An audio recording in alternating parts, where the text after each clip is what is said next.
Денес православната црква ги празнува светите маченици Агатоник, Зотик и други со нив, светата маченичка Евлалија и светата маченичка Антуса и останатите со неа.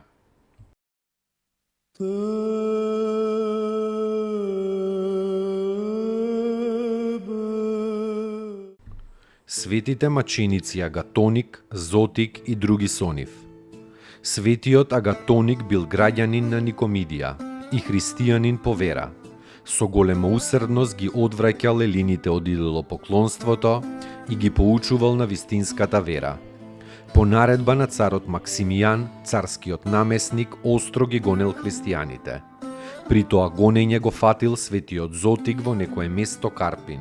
Ги распнал на крст неговите ученици, а Зотика го довел во Никомидија, каде што го фатил и ги врзал ушите. При тоа гонење го фатил светиот Зотик во некое место Карпин, ги распнал на крст неговите ученици, а Зотика го довел во Никомидија, каде што го фатил и ги врзал уште и Агатоник, Принкипса, Теопрепија, Акиндина, Северијана, Зенона и многу други. Сите врзани ги повел во Византија, но по пат од раните и изнемоштеноста умреле. Светиот Зотик, Теопрепси и Акиндин. Близу до Халкидон го убиле и светиот Северијан, а Агатоник со останатите бил префрлен во Тракија, во местото Селимври, каде што после мачењата пред самиот цар биле исечени и преминале во вечен живот и во радоста на својот Господ.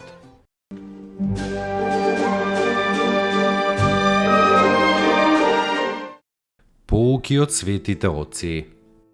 Пред тајната на човекот, секоја љубов во себе содржи одговорност. Затоа потребна е непоколеблива вера. Таква вера што е во состојба да ја види тајната на човекот. Таа тајна неможно е да биде видена со видот, со очите. Митрополит Антониј Блум.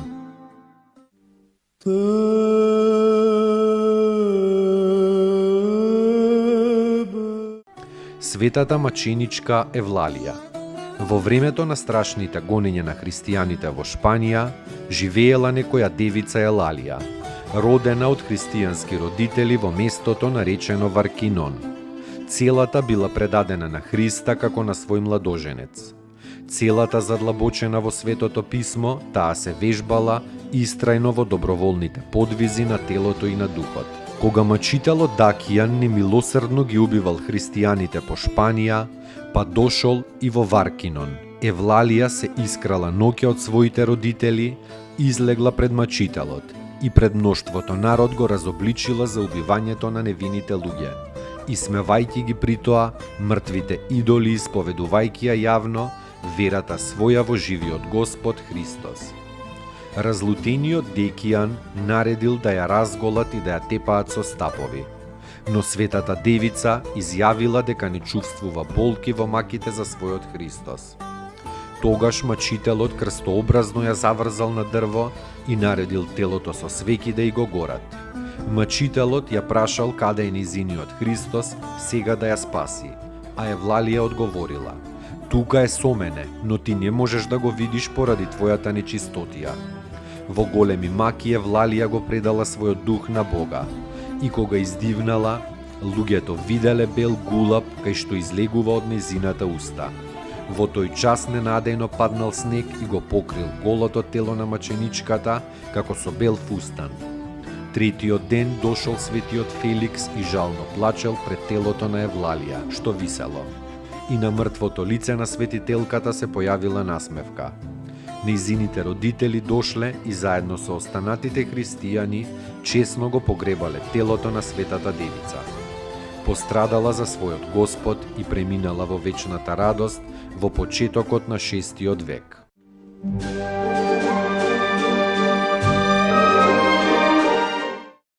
Поуки од светите отци. Потребно е да почекате. Бог делува, но тој има свој сопствен ритам. Бог делува трпеливо и природата исто така. Цветот ќе се отвори кога ќе дојде времето. Се менува, но со сосема поинакво темпо од она на кое нашето избезумено општество се навикнало. Оваа трчаница, оваа паника, овој бран што сите нас не прави толку забрзани, воопшто не го допира Бога.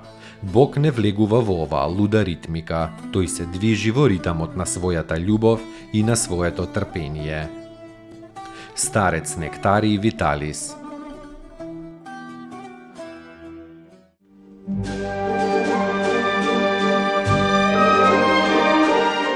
Светата маченичка Антуса и останатите со неа. Керка на богати, но незнабожни родители од Селевкија во Сирија. Дознавајќи за Христа, Антуса со сето срце поверувала во него и тајно се упатила кај епископот Атанаси кој ја крстил. При незиното крштевање се јавиле ангели Божји. Потоа Антуса се упатила в пустина на подвиг. Оти не смеела да се врати кај своите родители. Во пустината се подвизувала 23 години. Во молитвата кон Бога таа му ја предала својата душа на Бога, клечејќи на еден камен под кој замолила да биде закопана. Епископот Атанаси и двајца слуги на Антуса, Хирисим и Неофит, потоа биле исечени поради верата во Христа во времето на царот Валеријан околу 257 година. Сите честно пострадале и со венци се овенчале. Достојно ест Јаково истину, блажити тја Богородицу, присно блаженују и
Поуки од светите отци.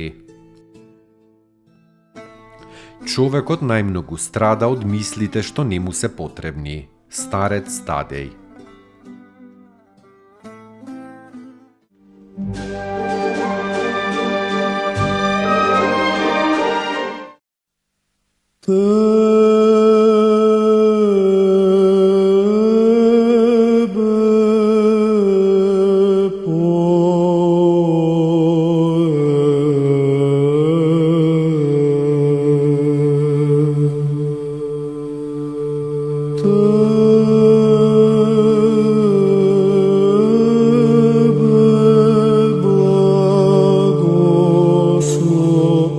vi